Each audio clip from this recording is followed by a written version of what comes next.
Namaste and Vanakkam to all of you. A very good morning. It's so wonderful to be meeting you all again on day 7 of this International Faculty Development Program organized and conducted by the School of Yoga Therapy of ISCM of Sri Balaji Vidyapeeth. So great to see you all again, welcoming each and every one of you for this day 7 sessions. We have something very, very exciting lined up for today. So without much ado, I would like to start with a prayer.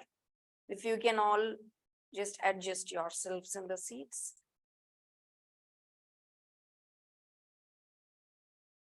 Oh.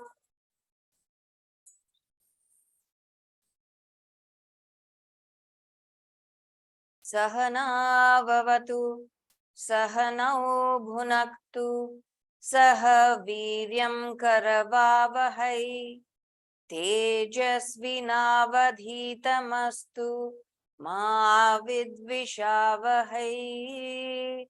Om Shanti Shanti Shanti. Om Shri Gurubhyo Namaha Harihi Om.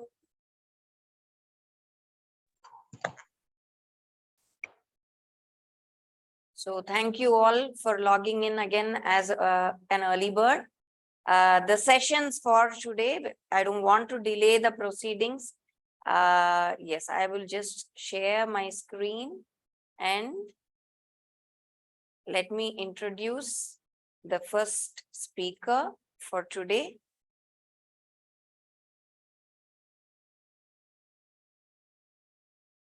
Yes. So no more suspense. We have Yogacharya Professor Anandaji Bhavanani, the Director ISCM, with the first talk 10:30 to 11:30. And following which we have Yogacharya Jnandev Giri from the Yoga Satsanga Ashrama, UK, Portugal. So this is something, both the talks are going to be really enlightening. I'm truly looking forward to listening to both of them, and I'm sure all of you are in the same, state of mind too.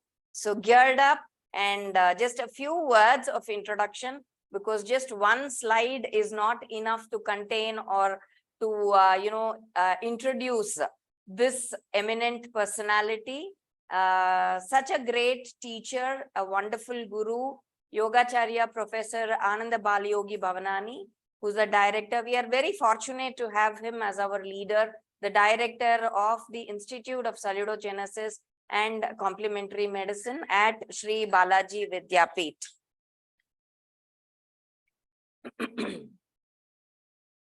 Sorry about this. Technical hitches, just now I'm getting a call. Madan Mohan sir is calling. I'll go and receive his call later. So Anandaji sir is the son and successor of Yoga Maharishi Dr. Swami Geetananda Giri Guru Maharaj and Ammaji Yogacharini Meenakshi Devi Bhavanani ji. And he has so many things to his credit. But just to mention a few, because as you all know, Anandaji sir is a multifaceted personality. He has 19 DVDs, 50 books and compilations, and 13 copyrights, more than 300 papers and abstracts to his credit. And, you can see with that citation, the index, all these speaks for itself. We are very, very happy to say that, he is a DSC awardee very recently, and classical Indian vocalist, a percussionist, a composer and a choreographer, a consultant for the yoga as a yoga expert in the WHO, honorary advisor for the International Association of Yoga Therapists USA and the World Yoga Foundation and Australasia Association of Yoga Therapists. Above all this, beyond all this, you give a topic to sir, he knows how to simplify it and how to make it easy for anybody and everybody to be able to understand it. And that is real speciality of sir. And we are also fortunate to be guided by him and supported by him. So thank you, and over to you, Ananda sir.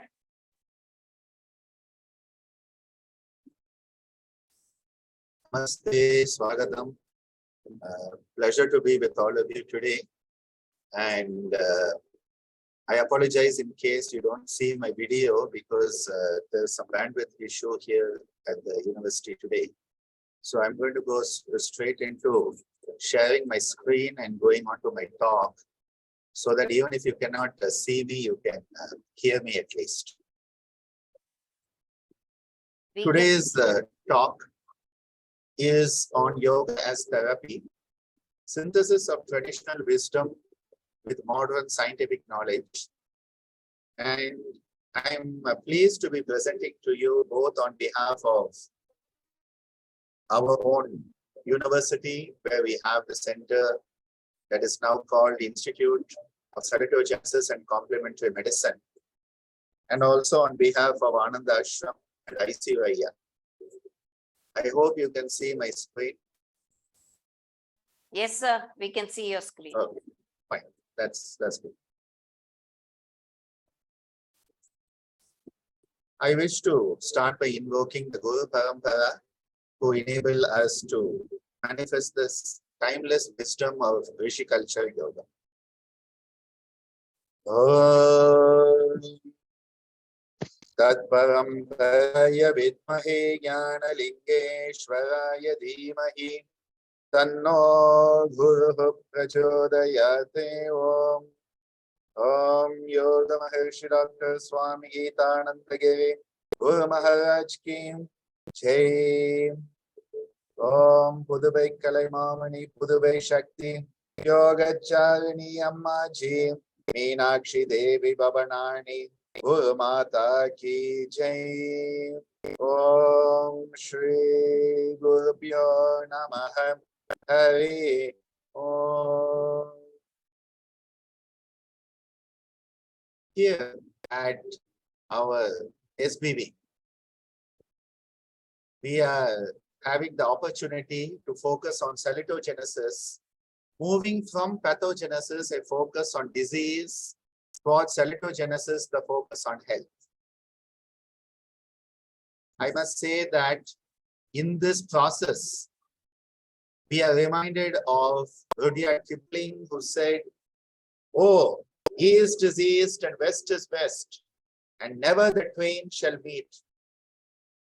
Now, my deep apologies to Mr. Kipling. They indeed have, and as you can see in these cartoons, even his favorite character, Mowgli, is doing yoga these days. The East-West dichotomy is overcome to quite an extent in modern times. And we find especially the mind-body therapies that focus on health promotive, intrinsic connections. Well, these are really bridging the gap. And we must remember, yoga is indeed all about integration. Today, if you look at the NHS in the UK, on their own website, they are talking about dozens of scientific trials published on yoga. And they are telling us, this is not what we are saying, but the NHS has accepted that there is some evidence that the practice of yoga is beneficial for those with hypertension, heart disease, aches and pain, including low back pain, depression, and stress.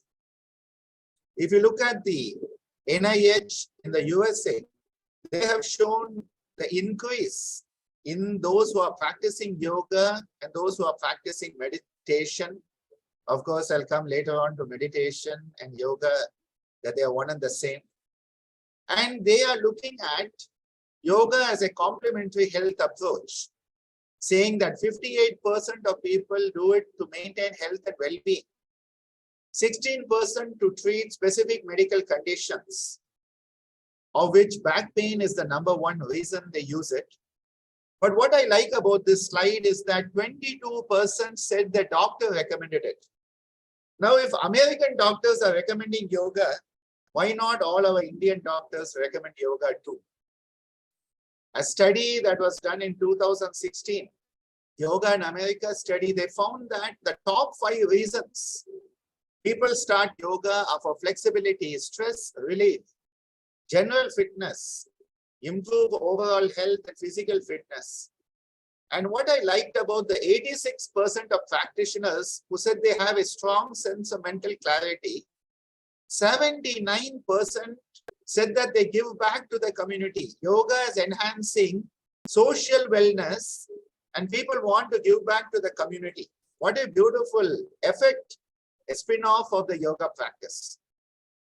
Recently, I looked at the PubMed, which is the gold standard of scientific research publication. 7,488 results for yoga therapy. And you can see that in the last couple of decades, this huge exponential increase has been there when they are showing it from 1948, where the first medical doctors started to publish in medical journals. I'm so happy today that my own Guruji, Madan Mohan sir, is here, and he didn't know I have these slides on him today. Professor Madan Mohan, he has been pioneer of the integration of yoga and modern medicine since the 70s at JIPMER. And thanks to Moraji Desai National Institute of Yoga, in 2008 could bring out this book highlighting the introduction of yoga to medical students, the JIPMER experience. And these beautiful images capture that pioneering work where the medical students are receiving the different aspects of yoga as part of the training. This image with the Shavasana is one of sir's favorite images of yoga training. Of course, the scientific documentation of this goes back to 1982, when along with Pujya Swamiji Geetananda Giri Guru Maharaj, the first paper from that team was published on oxygen consumption and ventilatory changes during Savitri Pranayama and Shavasana. I've included an old photo of Swamiji and Madan Mohan sir, and an even older photo from the 1980 conference at Kamli Swami Madam, where you can see Sri B.K. Sayangarji giving a lecture demonstration, and you can see the young Professor Madan Mohan there listening to him very attentively. This is a historical photograph which I'm sharing today for all of you to understand the depth of this type of integration. Of course, Professor Madan Mohan sir continues to guide all of us, be it guiding me or guiding Meena or Bala and Daya, or the original Om team, which was Ananda, Udupa and Madan Mohan, and the next generation with Divya receiving prize for her paper presentation at the IHRC in January from Madan Mohan sir.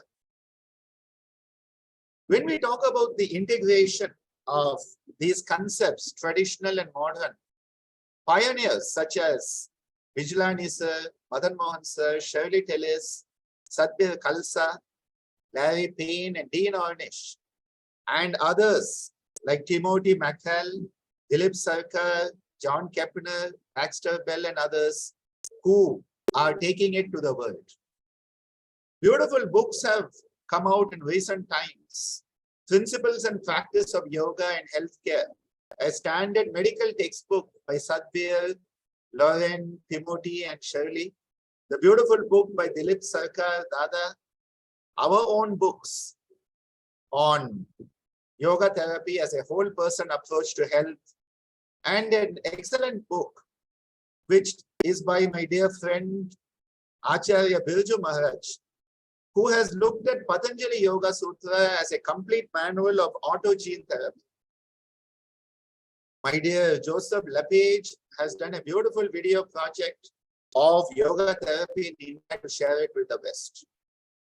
But coming back to yoga therapy, what is yoga therapy? Well, many people think yoga therapy is different and yoga is different. But actually what we need to realize is yoga is the big circle. And of that big circle, there is a small circle within it. So yoga therapy is nesting inside the larger aspect of yoga. It is neither separate nor greater than yoga. This is a very important message that is often missed in modern times. And hence today's talk is focusing on the traditional concepts and a revised modern understanding of them. Because communication is essential when tradition of the rishis wants to meet modern medicine. And we can start off with the Panchakosha. The Panchakosha is an excellent model of human existence. We have the physical existence, Annamaya, the energy existence, Pranamaya, the mental existence, Manomaya, the intellectual existence, Vijnanamaya, and the universal existence. But this can also be taken all the way down to your cellular level. People often ask, are these circles going out or going in? Because one tradition puts Anandamaya at the core. Another tradition puts Annamaya at the core. I say it is there every place at the same time. Hence, I want to introduce cellular Panchakosha to you today. Every cell in the body is having a structural existence. That structure is its Annamaya. It has functional mechanisms, which are its Pranamaya. It has cellular memory, which is the Manomaya. There is intelligent feedback mechanisms at cellular level, which is its own Vijnanamaya. And every cell, those trillions of cells, every cell in your body is connected to every other cell. That is the systemic interactivity, creating our milieu, interior, creating our homeostatic balance. That is your Anandamaya. I would like to point out a beautiful exposition by my dear Acharya Birju Maharaj. In his book, he talks about cosmic consciousness as macrocosm, material consciousness as microcosm. We know the concept that what is in the anda is in the pinda, what is in the pinda is in the anda. And how Ishwar as cosmic consciousness coming down as universal consciousness, infinite consciousness, and cellular consciousness as the gene and DNA. What a beautiful modern concept to go with the cellular Panchakosha. And we then have, so this is from macrocosm to microcosm, from the andam to the pindam. But then from the pindam to the andam, Ishwar as Atma in the genome, becoming Ishwar as Chit, the epigenome, as Gunatma in the RNA, and as living Purusha, phenotype and protein. This is a very beautiful deep analysis done by Acharya Birju Maharaj, and I recommend going through his book. It is not easy reading. You have to think a lot, but a very beautiful depiction. And he has given this beautiful illustration of unconscious life. We are struggling to survive. The ignorance, the limitation, the bondage of disease, disorder, the dukkha. Then in life, exploding individual consciousness through yogic wisdom, intuition, knowledge, the applied epigenetic autophagy through dormancy. A yogic life at the transformative state of universal consciousness, wisdom and upgradation. A genomic program through applied yogic technology is what he has suggested in his depiction. And freedom, transcendence, and metamorphosis. A new divine state of life with exceptional potential and liberation from all the bondages of life. Now, this is very deep reading, and we hope to invite Acharya Birju Maharaj to give a session in the near future, because this is a very novel idea where he has looked at the whole Yoga Sutra and applied it to genetics and epigenetics. Another concept is in the concept of flow in psychology, where we understand that we have to enhance our skills, but increase the challenge also. So when your challenge is also increasing and your skill is also increasing, you come into the state of flow. And I would like to suggest that that state of flow is what Yogeshwara Sri Krishna has depicted as Yogaha Karmasu Kaushalam in the Srimad Bhagavad Gita. That when you are able to perform your action without attachment, Nishkama Karma, at that point, you come into that state where action alone is manifesting and you are not there anymore. Another very important concept is the sympathetic parasympathetic balance, fight or flight, and rest and digest. And this is of great importance through yoga when we want to move from the sympathetic predominance into a balanced state which is slightly parasympathetic in tone. So we call it sympathovagal balance. We want a balance between the sympathetic and the parasympathetic, because when you move into that parasympathetic, rest and digest, you can rehabilitate and heal also. Because relaxation is the key to healing. Relaxation is a prerequisite for healing. We cannot heal when we are stressed. And conscious relaxation facilitates self-healing by educing what is called relaxation response. And I firmly believe this is India's greatest contribution to modern healthcare, a non-pharmacological, self-mediated relaxation for our patients in hospitals. Another very important concept to keep in mind is a physiological concept of sinus arrhythmia, where we understand every time you breathe in, there is an increase in sympathetic tone and your heart rate goes faster, and a decrease in the sympathetic tone with enhancement of vagus, you could say in another way, when you breathe out. And this is why pranayama ratios are prolonging the exhalation phase, and by prolonging exhalation, you reduce heart rate. We are utilizing the tool of enhancing sinus arrhythmia by prolonging exhalation. Yogic breathing, when you breathe in for 4 count, you want to breathe out for 8 count or 12 counts. Automatically, the more you breathe out, the lengthen the exhalation.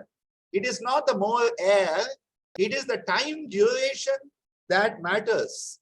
When you enhance the time duration of exhalation, you regain the vagal control, you reduce that sympathetic overactivity.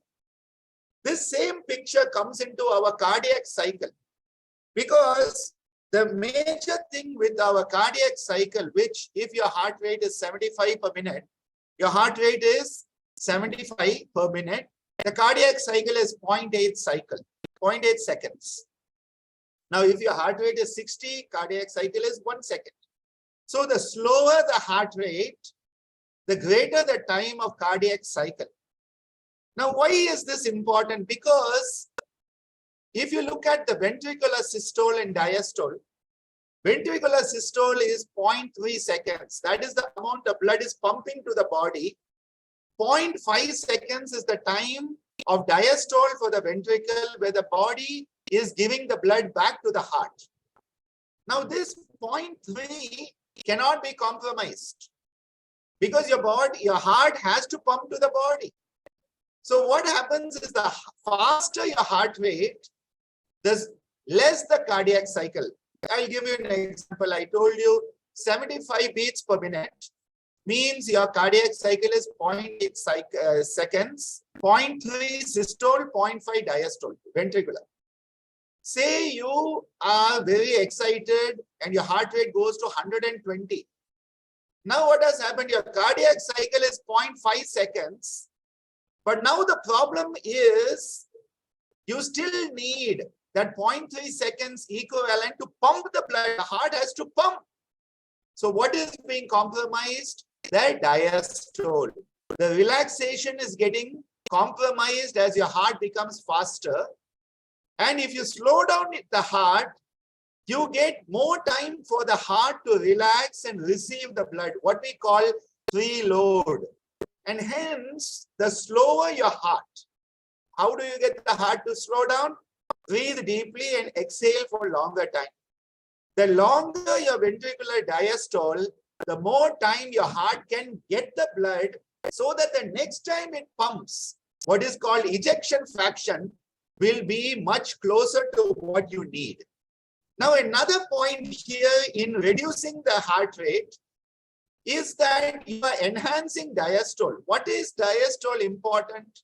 Because the heart is supplying its own coronary arteries only in diastole. In systole, the heart supplies the whole body, but not itself. It is so busy helping others, it doesn't help itself in systole. It is only in diastole that the coronary circulation is happening. And so the more time you have for ventricular diastole, the better the coronary perfusion. And this is why when you do pranava pranayama, when you do the mantra chanting, Om Namah Shivaya. Now that time I have taken to exhale with the sound will reduce the heart rate, give a better ventricular diastole, enhance the coronary perfusion, and arterioneogenesis can manifest. We have seen this with our own patients where natural bypasses of neogenesis can happen. Another beautiful concept of modern science is bronchopulmonary segments, and you have 10 segments in the right lung, 10 in the left. Now, many people think that because you don't have a middle lobe on the left side, left lung is less than the right. Both lungs are equal.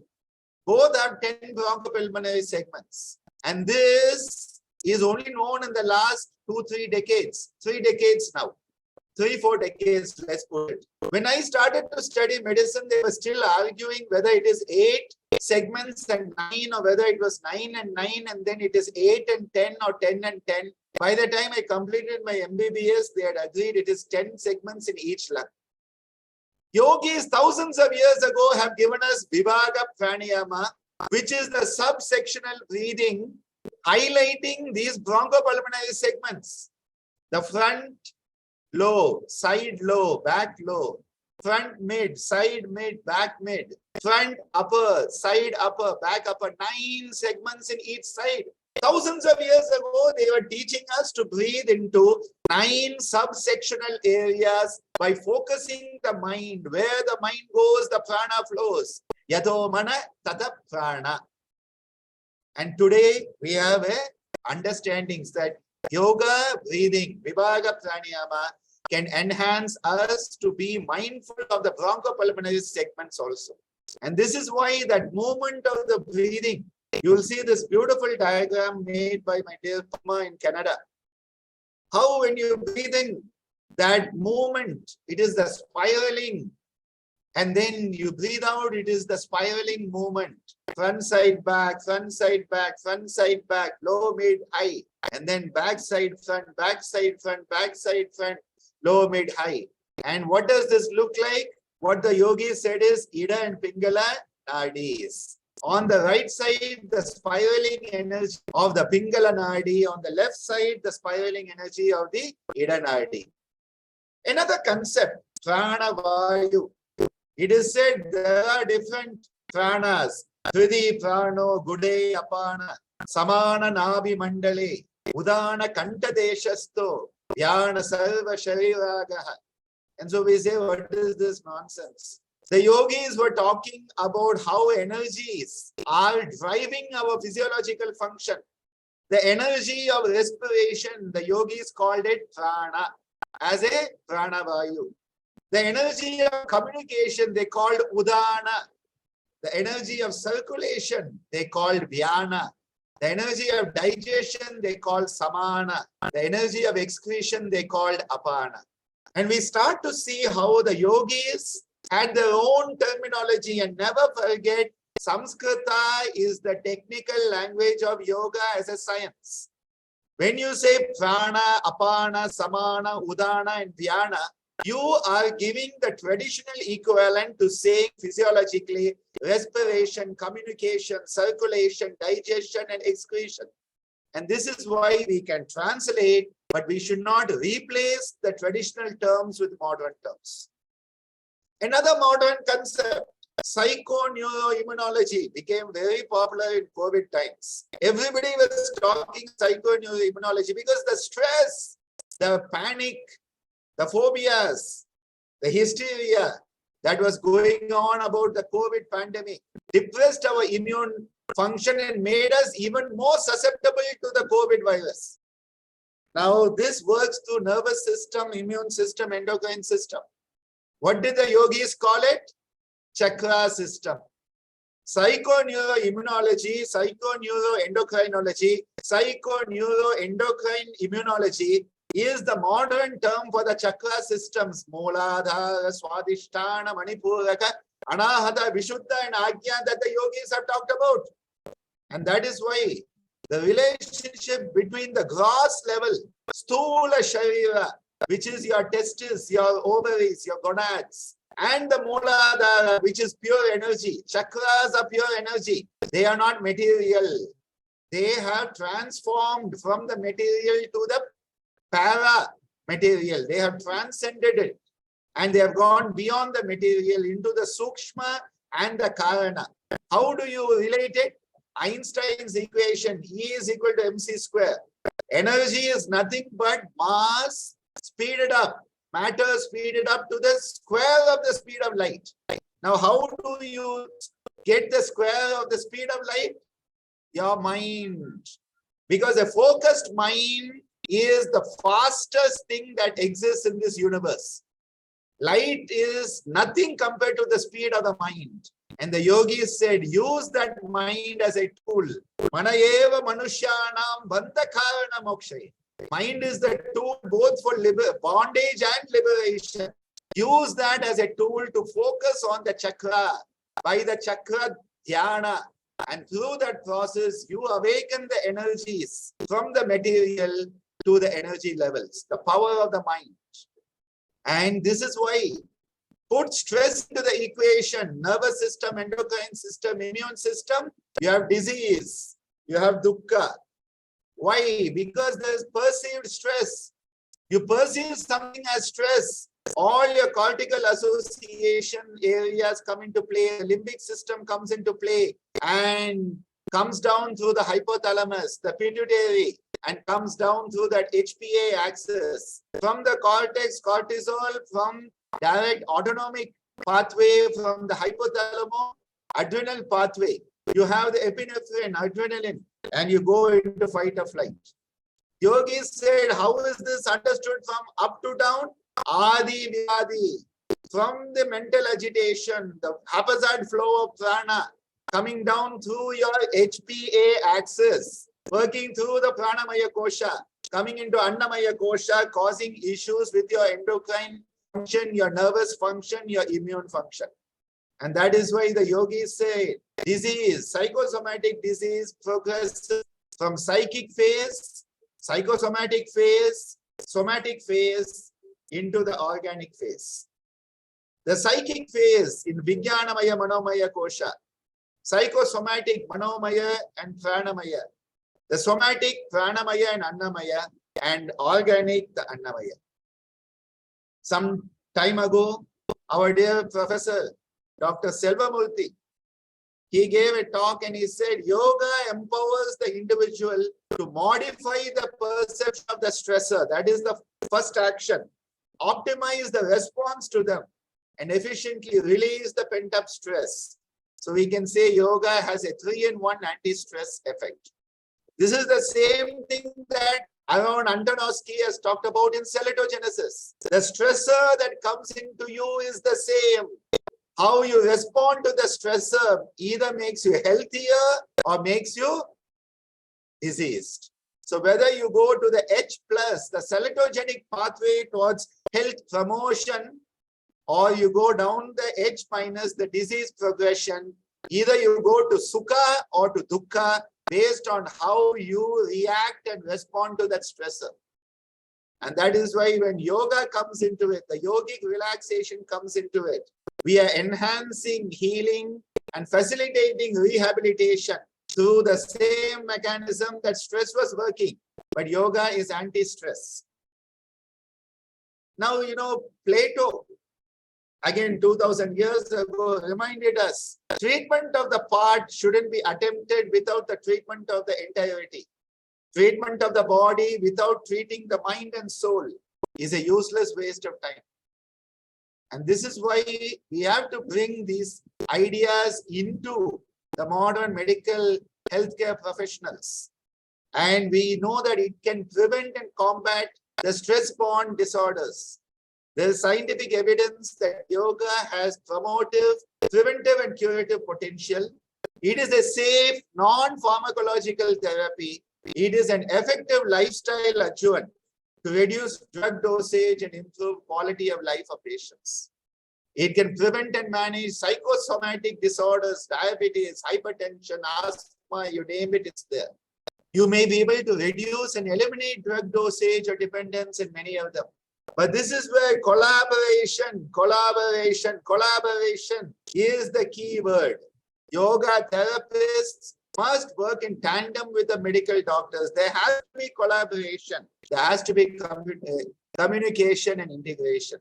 Because as lifestyle modifications, rehabilitation, coping skill, healthy diet, relaxation, expenditure, anti-aging, in psychotherapy, mind and beyond, women's health, and in research, all these places, we can have that synthesis of our traditional concepts with the modern scientific methodologies and terminologies if we communicate effectively. Because how is yoga therapy working? At the body level, we are restoring function and creating healing. At the mind level, create healing and reduce suffering. And at the spirit level, you reduce suffering and create community. So body, mind, and spirit, all three levels we are working with yoga therapy. And so we can move from a pathogenic orientation, make that leap stream towards a salutogenic orientation, where we are working on improving our natural and built environment, promoting health, culturing the active health, and as a health asset development. You know, I often bring this slide in, you have seen it in many of our presentations. But another way we can understand is that World Health Organization has 4 domains of health: physical well-being, mental well-being, social well-being, spiritual well-being.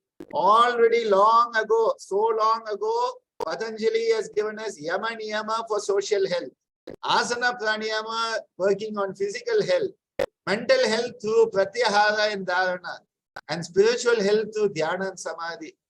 2,500 years ago, he has given us this system for all the 4 domains that WHO wants to work on.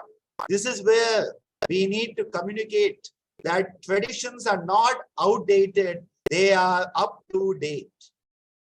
Another important concept is Swara Yuga, where the yogis said there is Shiva and there is Shakti, there is Surya and there is Chandra, there is Ida and the Pingala.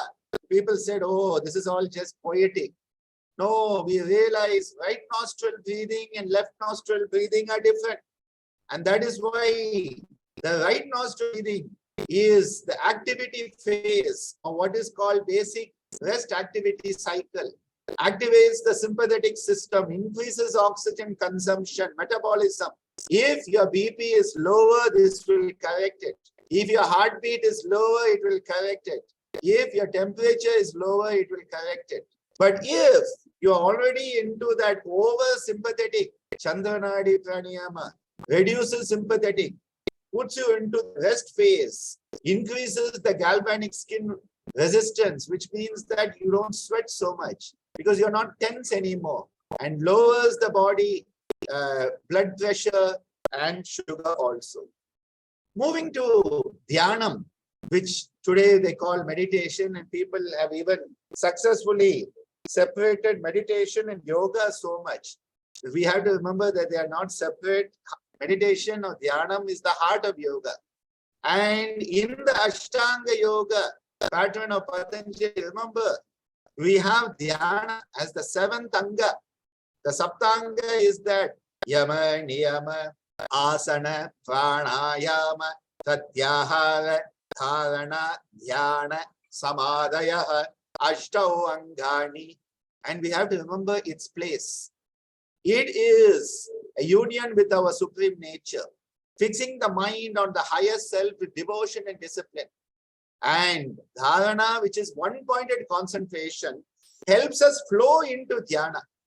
That is why Patanjali again tells us, Desha Bandha Chittasya Dharana. You are binding the consciousness to one place, point, region. There's still a duality. That person who is concentrating in the object, there's a duality. And then it becomes a seamless flow into a sense of oneness. Tattva, pratyaya, ekatanata dhyanam, where there's no more duality, that the seer and the seen have become one. You and the object of contemplation have become one. Now contrast this with the modern idea. Dorland's Illustrated Medical Dictionary defines meditation as an intentional and self-regulated focusing of attention whose purpose is to relax and calm the mind and body. This is concentration, not meditation. See, this is the issue in modern times where meditation and concentration have got confused. Sit quietly and think of something, you are meditating. No, you are concentrating. We can only do dharana. We cannot do dhyana. Dhyana has to happen as the result of prolonged dharana, and we have forgotten that. But despite that, so much of research, example, Frontiers of Psychiatry, Ennis and Selfie have shown in that review that meditation, even in its form of concentration, there's a reduction in perceived stress, enhancing quality of life, decreasing sleep disturbance, improving domains of cognition, reducing sympathetic activation, enhancing cardiac vagal tone. And so they have said there is cortical thickening, increased gray matter volume in brain regions. Which brain parts? That involve attentional performance, sensory processing, interoception. And this will offset the age-related cortical thinning, which is causing dementia. Why do we have dementia? Why do we go into Alzheimer's? Because of cortical thinning and gray matter loss. So meditation can be the antidote, that kaya kalpa, for reducing the effects of aging. And they have given mechanisms that involve reduction of sympathetic, enhancing vagal, and selective activation of specific brain structures, neurochemical systems, dopamine, serotonin, melatonin, all the endorphins and enkephalins, and bringing about a positive change in brain structure and function. It is said that you can use your mind to change your brain so that your mind works better. This is self-directed neuroplasticity, using the mind to change the brain so that your mind works better. What a beautiful empowerment of the individual. And this is why today we need integrative medicine. We need to enhance the qualitative and quantitative aspects of healing. The strength of one system balances out the weakness of the other. And we need to restore humanistic model of patient care, creating optimal healing environment that manifests salutogenesis, like we do here in the Mahatma Gandhi Medical College and Hospital under Sri Balaji Vidyapeeth. We have to move from alternative medicine to complementary medicine to integrative medicine. We have to move from that state where we said either you or me. We then became you and me, and now it has become us. It is a holistic, integrative medical team. Because healing depends on lifestyle, it depends on attitude, it depends on relaxation and breathing. It is multifactorial. And the bio, psycho-socio, and spiritual model of wellness, where we look at the biological aspects, yes, how your heart rate changes, how your blood sugar changes is important. How do you change psychologically is important. How do you change sociologically is important. And how do you change spiritually is also important. And that is how yoga is working on all these domains. The biological domain, the sociological domain, the psychological domain, and the spiritual domain. But for all of this to occur, there has to be an inner transformation, an inner change from the me to the we. As long as we are focused on the me and the I, we'll always have illness. We have to move from that illness, which is based on the I, to the wellness, which is based on moving to the we. So the me doing Shirsasana becomes we, because the M doing Shirsasana is W. And that is why the Ayush systems have been brought in. And how is this done at SBV? Well, music and yoga therapies as adjuvant modalities, treating individuals with respect, dignity, giving them the autonomy of choice, and communicating wellness. Since 2010, we have had Sighter and Sinter which was upgraded into the Institute of Salutogenesis Complementary Medicine on 22nd August 2022. It's a palindrome of a date, where we had the inauguration under the guidance of such eminent personalities and continuing the work through the yoga therapy for everyone who is seeking care. In fact, we are putting out a new book on yoga therapy for care seekers, which will be released next week, music therapy for care seekers, and of course, the 76 research findings also. How it is being taken to the community, irrespective of any divide, and all our students through Yoga Abhyasa program, receiving the yoga right in the classroom, our medical professionals receiving the yoga, the nursing professionals receiving the yoga, and of course, our youth coming alive with the Yuva Yoga Sangamam. And this is why 21st century medicine is what our dear Dilip Dada calls this. It is 21st century medicine in action right here at ISCM. I would be totally at fault if I don't express our gratitude to the benevolent management of Sri Balaji Vidyapeeth, our inspirational administrators over the last decade and a half, who have enabled School of Yoga Therapy, School of Music Therapy, and ISCM to come into being. Grateful to our great mentors, Seduraman sir, Madan Mohan sir, AK sir, Vijlani sir, so many of them, Ammaji, and our ardent supporters like Dilip Dada, and so many others who are constantly supporting us, Selvamurthy sir, Ansaji Yogendra, Subodh Tiwariji. Such support from all quarters. We are deeply grateful to each and every one of you. And our team of the 10 members of the School of Yoga Therapy and Music Therapy of ISCM, we offer our gratitude and thanks to you on this occasion. I close at this point and give over to Dr. Meena to take it forward. So thank you so much for that. I don't have words to explain what it is, because we keep hearing this every day.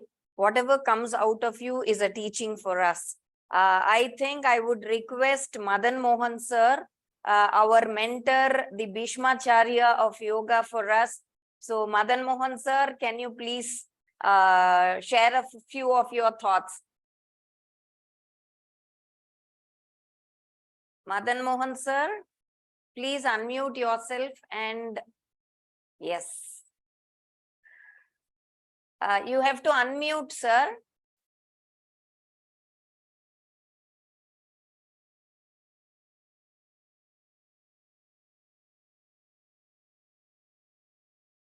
Yes. Sir, can you unmute?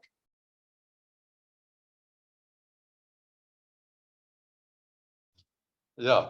Clear? Yes. So Yes, sir. it was very nice. So I agree with Dr. Meena, Professor Meena, about the comments on this talk. So I think I am listening to Ananda after a long time, maybe. And the talk was extremely, only one thing I was bad point. He made me more than what I am. On that point, I don't agree. Otherwise, the talk was comprehensive and very clear, everything. Means every word is comprehensible, very clear, and with powerful. That's prana shakti. What is the prana is there, and that comes from the heart, the experience. You see, one is the I am these days studying Veda. Veda is mainly Gyan, Karma, and Upasana. Gyan is knowledge. Karma is you practice it. Then, when the Gyan and Karma are combined, it becomes Vigyan in the Vedic language. Not Vigyan, we call the science nowadays, but there it is different. When knowledge and action, the action is based on knowledge, experience, then it becomes Vigyan, higher knowledge. And so that is what the experience of Dr. Ananda, because his knowledge and his action, his work, practice, There are both are there. So the today's talk was based on all this, and I have no words to praise it. It is beyond that. So, and he's still much younger than me, I am sure. He's already reached a very high level. I wish and pray that he achieves much more higher than where he is now. So this is my prayer also. So thank you very much. Thank you very much. Thank you very much, sir. Each and every word from you is a blessing for us. We are so fortunate to have you there as our guide in all the activities that we are doing through Ananda, sir. So thank you, sir. When sir speaks, sometimes, we hear your words because he is so much tuned to getting trained by you, having been trained by you, that whenever he speaks up, right from pinning, when we put the stapler, where do you have to put, when we are aligning, we always keep talking about you, because each and every small lesson that you have taught us matters a lot to us. Thank you so much, sir. For always, we are very, very grateful to you ever. Whatever we are is what you have made us, sir. So thank you, Madan Mohan, sir, for being here and for all your blessings. There's a question for you, Ananda, sir, from the next speaker, Jnandev. He says, he wants you to explain the relation between prevention, cure, healing, Yogopathy and Yogachariya or Salutogenesis. So he just wants to know the distinction between all this. That's a full lecture. But to give it in short, in prevention itself, we have primordial prevention. And this is why I believe that yoga has to be taught to young children, because that is the only way we can attain to that primordial prevention. We then come into the adults, where already certain degeneration has occurred. And that is where you come into the stage of manageability. You try to manage with whatever they have and try to prevent deterioration. Then you come into the next stage of life where there's a lot of deterioration, there's a lot of degeneration, and you are just trying to prevent the degeneration, reduce it, keep it where it is, so that people's functionality can be there as long as possible. So at all stages, yoga has a message for people, has something it can give everyone. The word cure is something that I hesitate to use, because when you say cure, you mean you can go back and do whatever you want and nothing will happen to you. So people take the word cure as a license to do whatever they want. So I think manageability is important. When we work on the root cause and we try to find what is the adi behind the vyadi, we are practicing Yogachariya. When we are looking at only managing the symptoms, it is Yogopathy. Sometimes Yogopathy is needed, but even in those moments that we practice Yogopathy, we should not forget the goal of Yogachariya is to work at the causal level and set right what is the root cause of the present suffering. So thank you, sir. There's one more question by Ananya, who wants to know how to reduce anger through yoga, because people nowadays seem to be like a soda bottle fizzing out, their emotions. So what is it that can be done through yoga to manage with the anger? Yeah, see, anger is primarily a limbic reaction. So the limbic reactionary behavior is anger. What is it that can control the anger? Strengthening our cortical function. So this is why Swamiji used to call it reptilian brain, mammalian brain, and human brain. Ammaji has talked a lot about it. Reptilian is your spinal cord and brain stem. Mammalian is all the subcortical structures, and the human is the cortex. This is how they used to define it. If we can enhance cortical function, we can control the subcortical structures, which includes the amygdala and the limbic system. All the practices of yoga, the asanas, work on different connections of the sensory motor homunculus. The cortical sensory area, the motor area can be utilized in the asana function. We can utilize the prefrontal cortex, the part of choice. Remember, choice is the superpower of being human. So this is automatic breathing. This is pranayama. So we are shifting from primitive mechanisms to the neocortical human mechanisms when we practice pranayama. Hence, pranayama, it doesn't matter what pranayama you do. Pranayama is the best tool to enhance cortical function, reduce subcortical reactionary behavior, and control anger. Sometimes anger is needed, because if you don't show anger, people will think you are a fool and take you for granted. But you should use anger through cortical function, not be a victim of anger that is uncontrolled. Thank you again, sir. I hope it's very clear. I think Ananya has mentioned it here. And Rajeshekar Rao has 2 questions for you. Very quickly, we can take that. What practices for CKD problem, sir? And he wants you to explain E is equal to MC square quickly. CKD, chronic kidney disease, what has happened is long time the person having high blood pressure or long time having diabetes, the kidney is a target organ. So it's gone into the organic phase of disease. At that point, rehabilitation and prevention of disease progression is essential. Now, many of these people are on dialysis. Hence, giving them practices that they can be done in that time of 2, 3, 4 hours that they spend in dialysis, you can give them relaxation practices.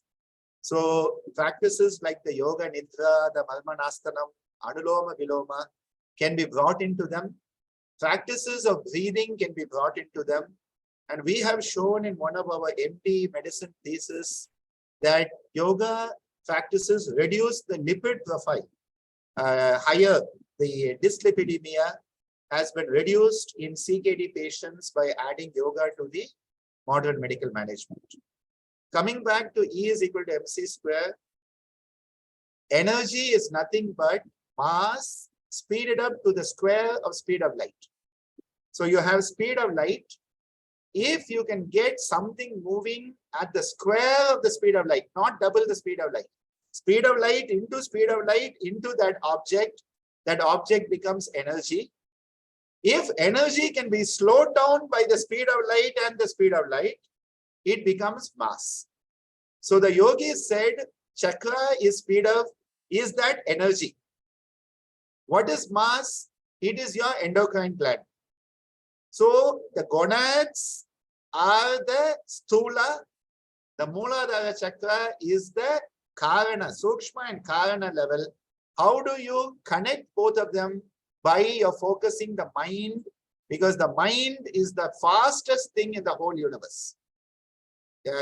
Before light can even get moving from here out of my university, my mind can go to Pluto and come back. That is the speed of the mind. So when we use the mind properly, that is the all-pointed mind. Patanjali says, Sarvartha ekagratayo, mind which is going everywhere at the same point. Sarvartha, you make it ekagrata, and it becomes a laser beam, and that mind is the most powerful tool that is there in the whole universe. Thank you so much, sir. It is always a pleasure to listen to you. We'll never have enough of it. And every time you speak maybe the same topic, but there is something that clicks in us, and that is how we learn. We have learned by observing you. So thanks again. We are so much indebted to you. We owe whatever we are to you, and thank you so much, sir. Looking forward to hearing you very soon again. Thank you so much. Let me introduce the next speaker who's here, Yogacharya Jnandev Giri. Yes. I hope the screen is visible. Yes. Yes. There's some problem with the connectivity today. So I'm seeking like, very, very sorry for that. So yeah, Yogacharya Jnandev Giri is propagating authentic Sanatana Yoga based on Indian Rishi culture tradition in UK and Portugal. Jnanadev is the founder of Gurukula, a home of Sanatana Yoga in UK and Portugal, representing the Paramparya of Gitananda Yoga. All of us belong to Gitananda Yoga. We are very, very fortunate to be a part of that. Author of several books and is very passionate in educating people on traditional yoga, educating about its importance and values in our lives. And he's an Indian by birth and has been teaching and practicing all the authentic aspects of yoga, as like asana, pranayama, mantra chanting, bhajan singing, Sanskrit study, yoga chikitsa, and all the other aspects of yoga since 2002. So without much ado, let me invite and welcome Yogacharya Jnanadev to please take over the proceedings. And good morning and welcome. I think it is early morning. They are back in Portugal, right? I'm in Wales, so yeah, it's still Wales, early morning, okay. 7 a.m. So welcoming Jnanadev, and over to you, Jnanadev, please. The floor is all yours. Thank you, thank you. It is one of the best ways to start my morning, listening you all, and I guess it's a bit of pressure, I must say. Like, I was hoping that I would talk before, so my guru can sort of correct and fix anything. I create a loophole in my talk. But I also know, like Dr. Nandan Amaji, there is this, like, they like to put me into the hardest sport when it comes to teaching, and it's not a new thing. So thank you for that. And I think I will sing few lines for appreciating the Guru energy, especially for Amaji. And especially since I've been here back running the Yoga Chikitsa course last year, feeling quite drawn to like creating a small album of bhajans for Amaji. So maybe when I come back this year, I will have them all and we can sing together. Om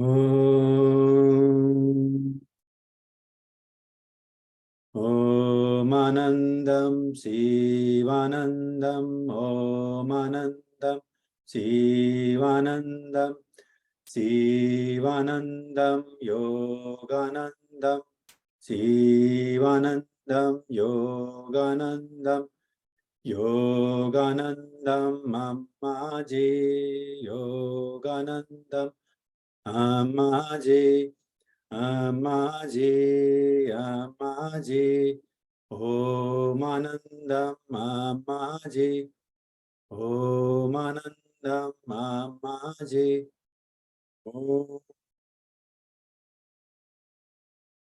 Expressing my deep gratitude to our Indian system of this Guru Parampara, and especially listening our Guru Madan Mohanji as Guruji Dr. Nanda and Minaji always talk about him, and the blessing he shared for our Guruji Dr. Nanda. I think it's only our Indian system of this Gurukula, the Guru Parampara. A Guru will wish the students gets 100 times better, 100 times ahead into this teaching. So I do really express my gratitude to express that and knowing this wisdom. So I will really continue from my question, and I wanted to ask that Dr. Ananda really to start sort of creating the foundation of my talk and looking at the yogopathy, then the yoga therapy and yoga chikitsa, and looking at this really beautiful sort of values and the virtues of our Gitananda tradition, the depth that we bring, and in many ways, before I bring my slides, I just want to create a little bit of foundation that when we look around, where we look at the modern alternative therapies or the complementary therapies, we have a new stream of therapy almost coming up every day. We can look at sort of like we have the Ayurveda, very ancient system, then we have the naturopathy, then we go into our yoga chikitsa, which is sort of in a Western context, it's being included into the complementary therapies too. Then we can keep going through the Reiki, mindfulness, energy healing. There is a new system coming up as the mind medicine. They use the imagery quite often. And when we put all the lists together and come to the Swamiji's model of the yoga chikitsa or yoga therapy he offered, or he wanted us to work on, it seems to be, to me, everything is already included. So the problem in that, though, is we need such an intensive training and development to be able to use each and every aspect of it, because most yoga chikitsa or yoga therapy these days we hear in West, and same sort of thing I'm finding also in India. Either we are working the trainings around the yogapathy with the in-depth anatomy, physiology, or some of them have some philosophical context. Then we move into more of the Gurukula systems, where we have more emphasis on the counseling, the Satsangs, the spiritual side of it. Then in the Kundalini, we have the energy healing system. In the Hatha Yoga system, like the greatest of the Hatha Yoga gurus, I call him in Yoga Chikitsa, like Anandaji. He created the Hatha Yogic concept of adapting the yoga postures with the props and all that as part of the yogapathy. So let me bring my slide into.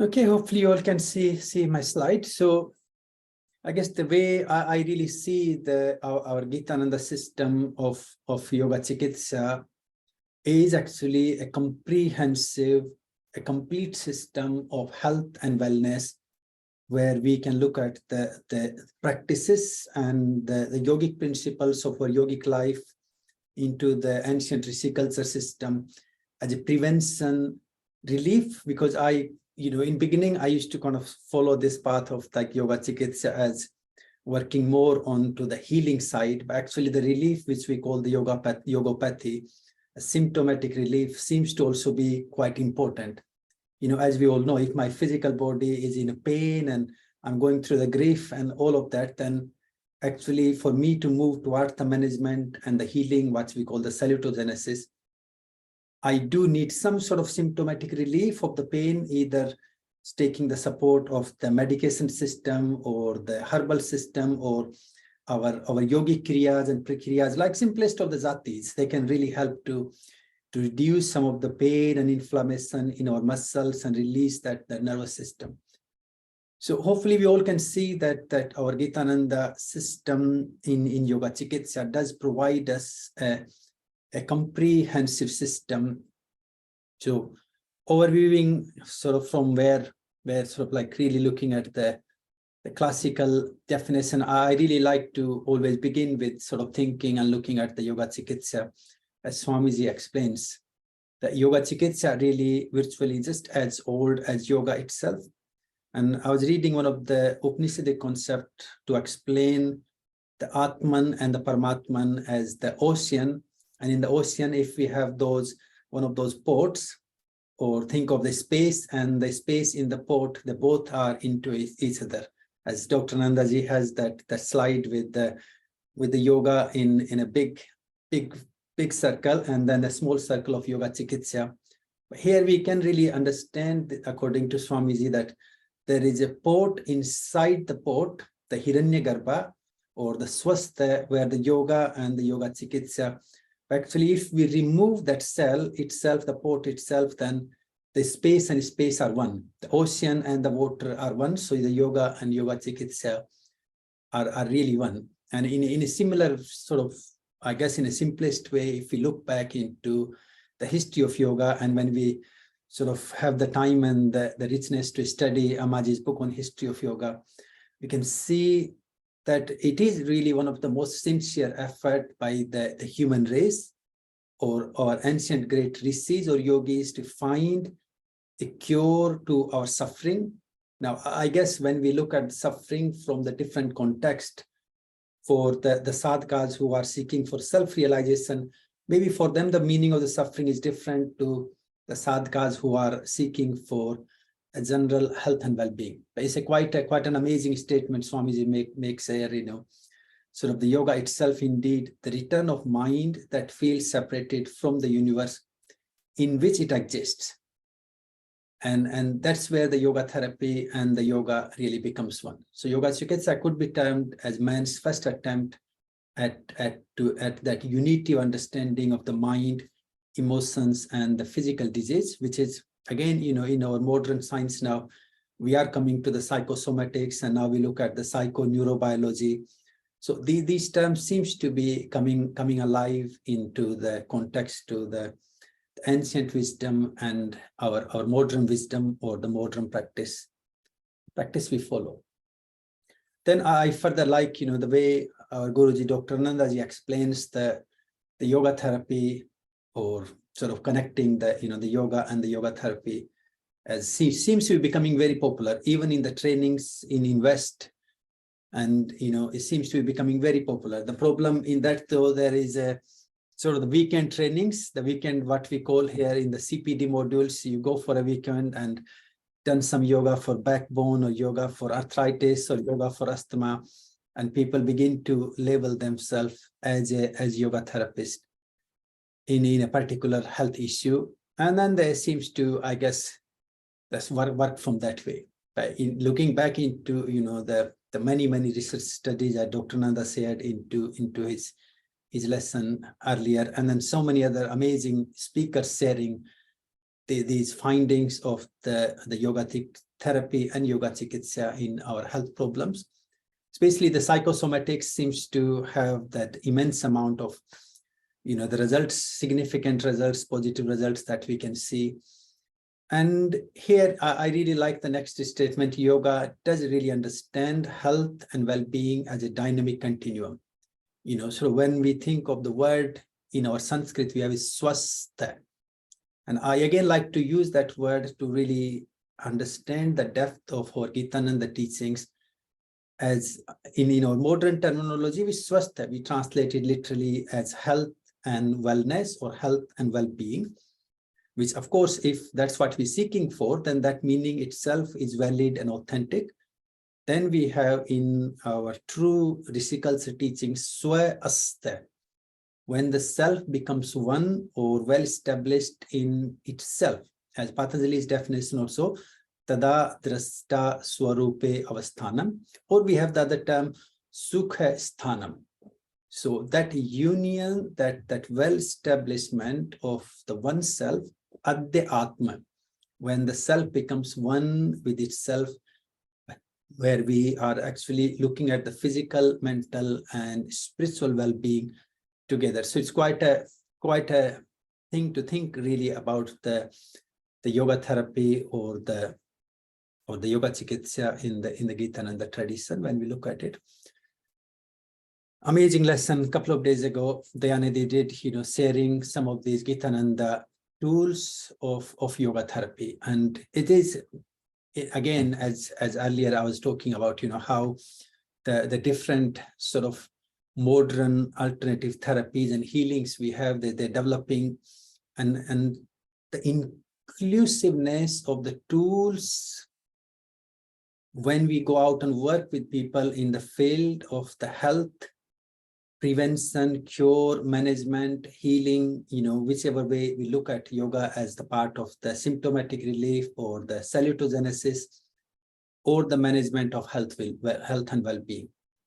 So it's almost like, if somebody comes to us, if we can go through the in-depth study of the yoga chikitsa system, Gitananda, there definitely will be something for everybody. Even if somebody cannot, rise from the bed, there is still some kriyas they can do, some Jnana Yoga practices they can do, some visualizations they can do. So, like we start with jatis, and it's quite amazing. I remember, a few years ago, having a little chat with Amaji about the fundamental practices of the yoga or yoga chikitsa into our modern world. And she said, oh, maybe jatis itself is enough for most people these days.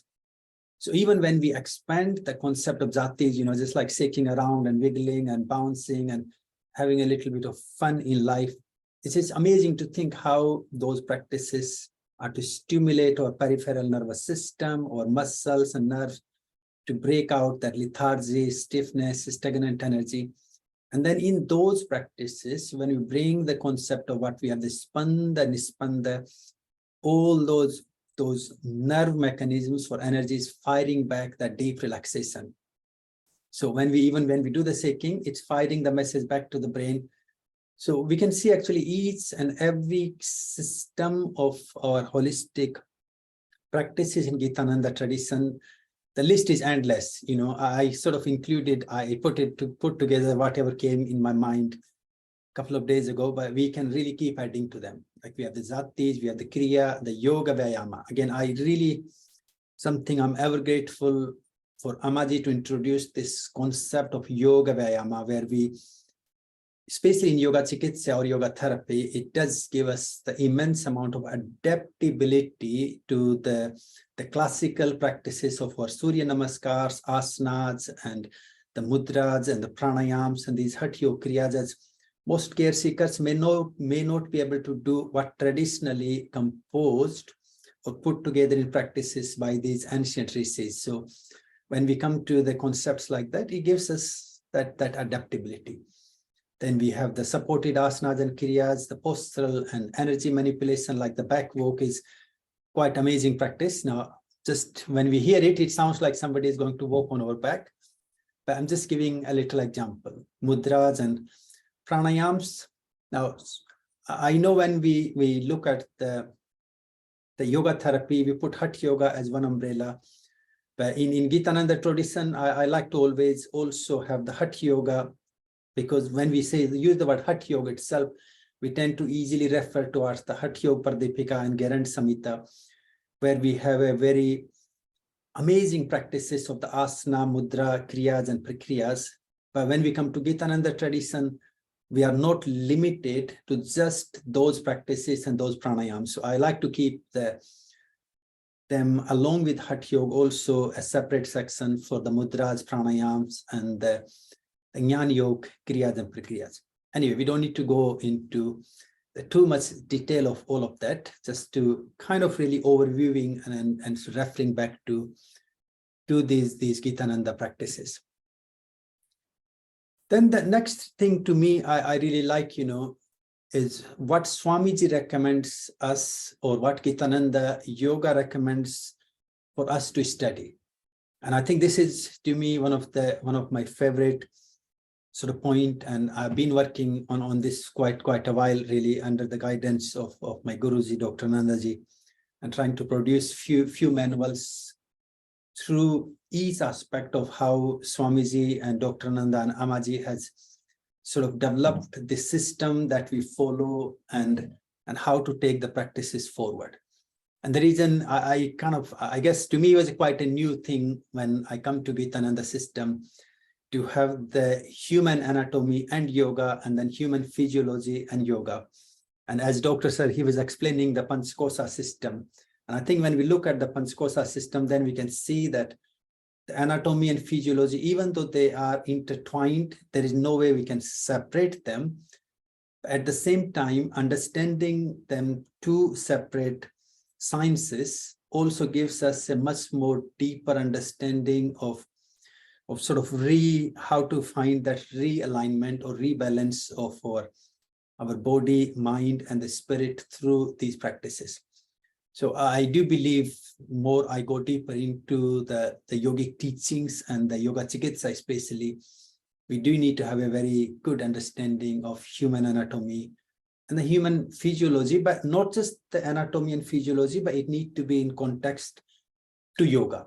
And when I say yoga, it need to be in context of yoga. And I do hope sometime soon our Guruji will sort of develop a book on putting two of these together. That will be my big request from our Guruji and the team to see if we can bring something, because invest here, whenever we pick the books on the human anatomy and yoga, they are amazing books with the pictures and the graphics of the muscles. And seems to be, I find it very interesting how we have so much fascination here in West about the hamstrings, core muscles, glute muscles, and some of these, like a very key muscles, are so intertwined. Every posture is looked into them.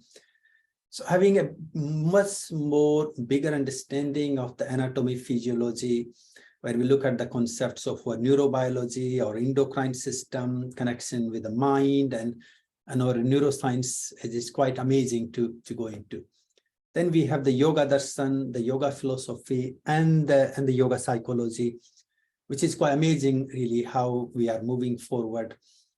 And, you know, to me, the yoga darshan and yoga psychology of the Gitananda tradition, I guess I was lucky enough or fortunate enough to be there for the 6 months course, listening Amajit Satsangs every evening for 6 months. That really sort of lays the foundation of yoga as a lifestyle and not philosophy anymore. And I do feel a bit bad when I add the word yoga philosophy. I like to now and then think of the yoga darshana as a yogic life than the philosophy, but then I still use the word there. I'm not sure if there is a better way to put it for people, because then at least we know when we say yoga philosophy, everyone knows what we're talking about. But those are another two in-depth subjects to study. The Hatha Yoga in our Gitananda system, again, it's quite depth, going through the yogic kriyas, the cleansing practices, the pranayams, the mudras, even our chakra healing practices and rejuvenation. Sort of, you know, again, each of the subject or the topic itself can be a complete science in yoga chikitsa or yoga therapy. And now and then I wonder, do we need to actually study all of them, or we can just take one and maybe that is enough for some of us to work on in this time?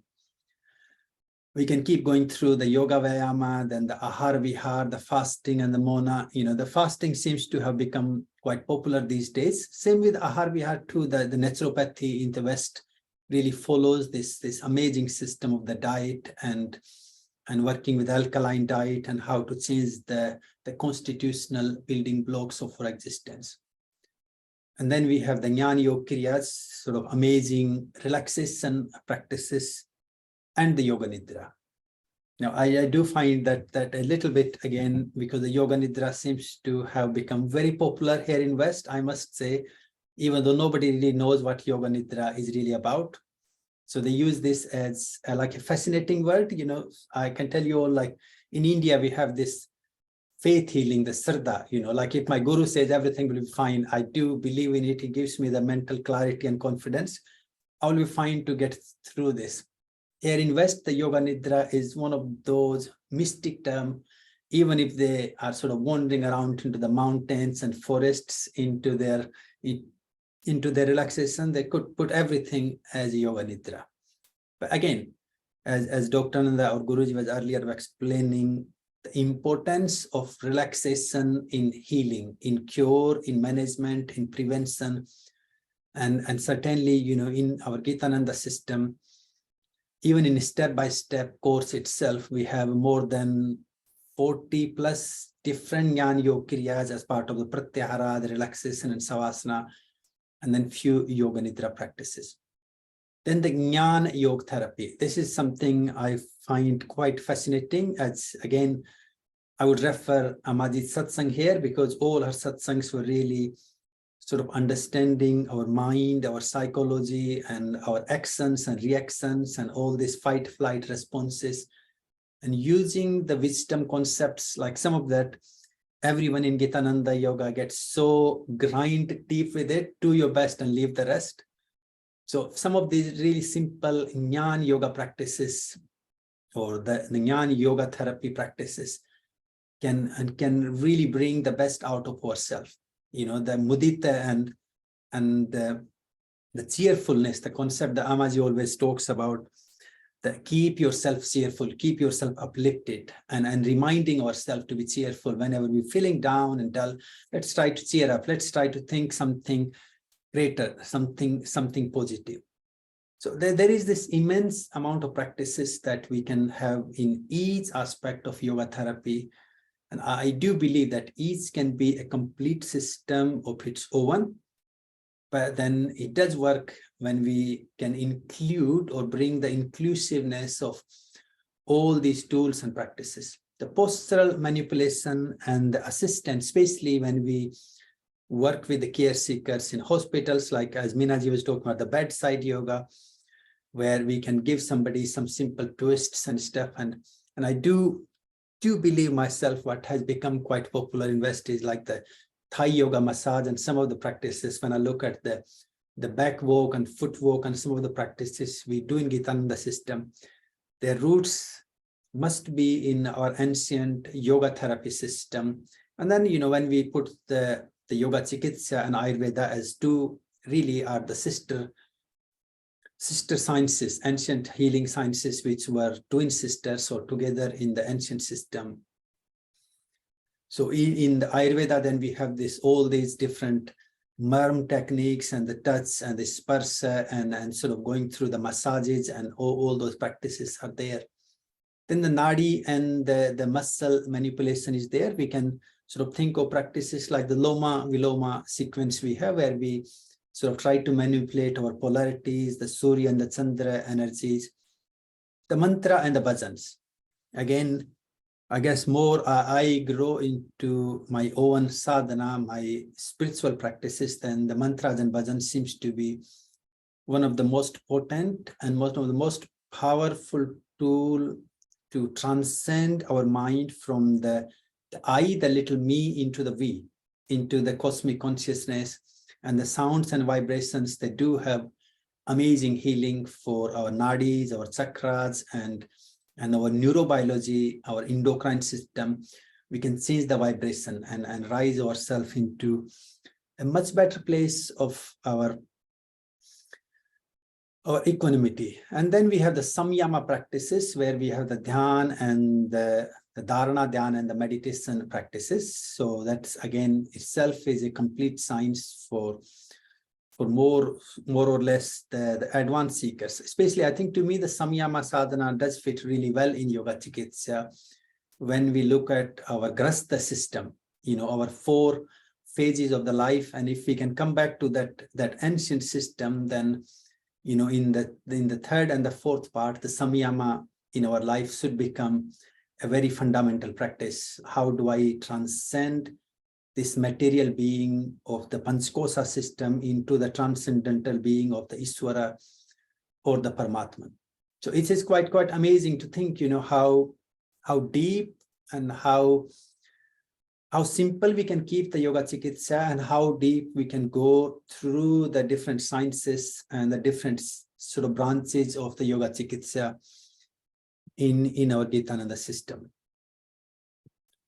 Now, this is something really unique, because most places when we go for yoga therapy, we are using a diagnostic tool, either, you know, like even in beginning of my own work, I used to use the medical diagnosis. I used to ask whoever came to me, like, okay, can you bring your medical history? So give me a bit of detail for me to understand.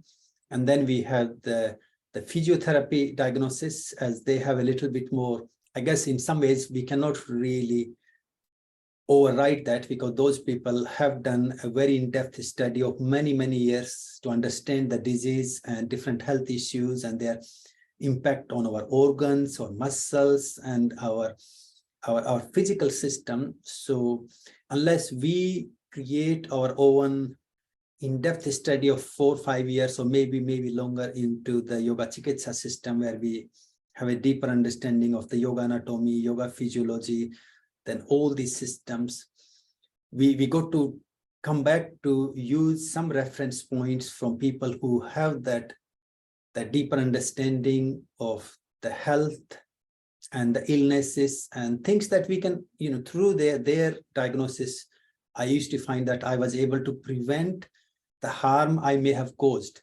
because I know if the physiotherapist or the doctor in my early part of the work, I see what they're recommending to do and what they're recommending not to be practiced by a particular care seeker. And then eventually, it took me many years to understand and start working on this 12-point system, which is a complete yogic system of diagnosis or the health evolution. And also parallelly to me, we can also use this as how to develop a yogic protocol. Now, I personally do believe, again, that each system in here with our 12-point diagnosis is actually complete and comprehensive. So when we do study Yogacharya and Gitananda system, we may not actually use all of them. Sometimes we maybe use one or two, but I guess when you start to working on one of them, then eventually all of this will become inclusive. So here Swamiji offers that the 12-point diagnostic system begins with the 3 gunas, the 3 basic qualities of our sattva, rajas, and tamas, the 3 dosas, the 3 constitutional qualities, where we have the vata, pitta, and the kapha. Then we have the 3 vasanas, the vasanas connected with our material world, our cognitive world, and our spiritual world. And I'm sure we can look at each human being have their own deep-rooted these desires or the wishes in their life, what fulfillment they want in their life, and what they're doing to bring that fulfillment. Some of us are driven more towards the physical fulfillment of the life. Some are more driven toward the social fulfillment. I think when I do talk to people, I've come across so many people, they are just living their life to fulfill what their parents wanted them to do, what the society wanted them to do, or what the school teachers or the professors come up, okay, this is what you can do. Then the other people are more driven toward the jnana. Then we have the social services, what we do to share the jnana, the wisdom. And then we have the holistic way to share these wisdoms to the humanity. We can assess the pranavayus, where we have the panch pranavayus, and then we have the other vital energies, again giving us in-depth understanding of our systematic study of our anatomy and physiology in context to these vital energy currents. And I think, again, in the previous satsang, our Guruji did put really 5, the panch pranavayus, in really simple but quite a profound way to understand. So in that way, we can actually see that when we are working with our care seekers, even in mental health, I tend to find some people are really very good in taking, but they don't know how to give. So the prana apana, some people can process whatever comes to them, the digestion. Some people can distribute the information after processing it as it should be used. Some people just don't know what to say and when to say and who do we say it to. So to me, this Panch Pranavaya concept is actually not just the energies associated with our anatomy and physiology or chakras and the nadis, but also we can look at that in our mental and emotional health and work through them. Abhyasa, the personal discipline, the activities people do, abhyasa can be, some people just go for the evening joy at a pub and then expect themselves to be healthy. People, meet for the drugs and drinking and then hope that they will be healthy next day. What sort of activities people do. Some people do good exercise, some people don't do it. So the abhyasa, what sort of things people do in their life. Jeev karma, which we have the routine or the lifestyle we follow. And we had some amazing teachings on the lifestyle disorders and seems to be really, I believe now, the 99.99% of the health problems have some connection, either the triggering points or the the sort of the seed codes of many health issues are rooted in our lifestyle. Time to sleep, time to wake up, time to eat, time to do our cleansing practices, all that routine that we can look into it. The chetana, the quality of thoughts, what sort of information and the thoughts process we go through. The vacha, the quality of our speech. And I do believe that when I look back and I remember some of the Amaji's satsangs, in Gitananda tradition, vacha is not only what I'm talking to you all. Vacha is also what I talk to myself. This is kind of something I don't know how many of us think in day-to-day life. It's very easy to notice when I'm talking to you all and get feedback on it.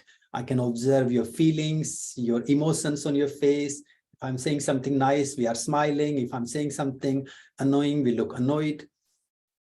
But this inner vacha, the inner speech, we continuously follow in our own head. And this is, I think I do remember how Amaji used to talk about the yamas and niyamas in our inner self, in our inner consciousness, in our mind, and the feelings and emotions. And that can bring an immense amount of change or transformation. Ahara, the diet and the food habits. Again, the ahara we can look at based on our gunas and dosas and also other health issues. It can be as simple as somebody is diabetic, then we know that the person needs to reduce the amount of sugar.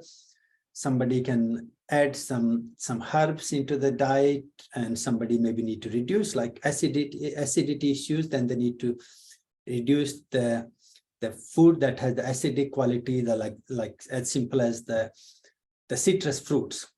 So the ahara has again quite amazing tool of its own really in yoga chikitsa.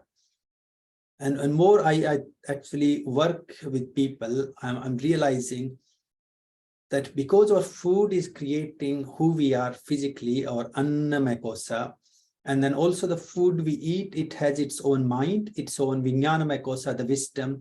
So if we are eating food with the positive energy, like we have the fresh fruits and vegetables, or we can eat the dead meat, that animal that was killed at some point has all the fear and all of that. So those samskaras connected with the food we eat definitely going to be part of our neurobiology, we like it or not.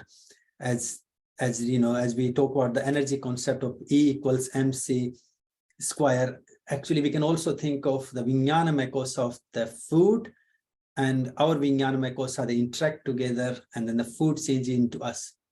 So if the food's vijnanamaya kosha, the wisdom that we're eating, has the negative, the fearful, traumatic information, then it's definitely going to cause that painful or the negative thought process. Especially in Hatha Yoga, we talk about the cleansing and the satkarmas and the mitahar concept quite deep. So it is quite important part to regain health and well-being. Viprit buddhi, the destructive thoughts, I guess some of them, then when we look at the therapeutic module, then we will be looking at the subuddhi, the positive, how do we change the destructive thoughts and habits into the positive and the creative thoughts. Jivartis, the individual body rates. Here we can look at our pulses and our blood pressure and the other daily life patterns, and then the sankalpa. There is, I guess each one of us have some sort of ideal to achieve in life. What is that goal, and do we follow that well enough with a positive mind, that intent of the virya, the sakti, the prana sakti, as Madan Mohanji was mentioning, listening Dr. Nanda, in his talk, there is a prana sakti because his sankalpa is 100% in when he's offering the satsang. So do we have that sankalpa in our life for not just the yoga in the sense of the practice, but in life itself? How many of us have the sankalpa, that the prana sakti to live every moment of our life? So this is quite amazing, really, the holistic, a comprehensive system of the chikitsa or the energy healing we have in Gitananda tradition. As earlier I mentioned, there are so many holistic therapies. Again, this list to me really is endless list. I just found a couple of websites, the mind medicine and stuff, and then also in the NHS website, they include so many of these now as part of the health protocols alongside the medicine. And this list will just go on and on. But when you look at the comprehensive system, as Swamiji is offering us this 12-point diagnostic and the Yoga Chikitsa protocol, there is a really good fine-tuning or the fine balance between all of this. It seems to be like everything we can bring it in one umbrella. The only time, again, it needs a very in-depth study and the self-practice, the sadhana, and many years of, I guess, going back and forth through these wisdom teachings.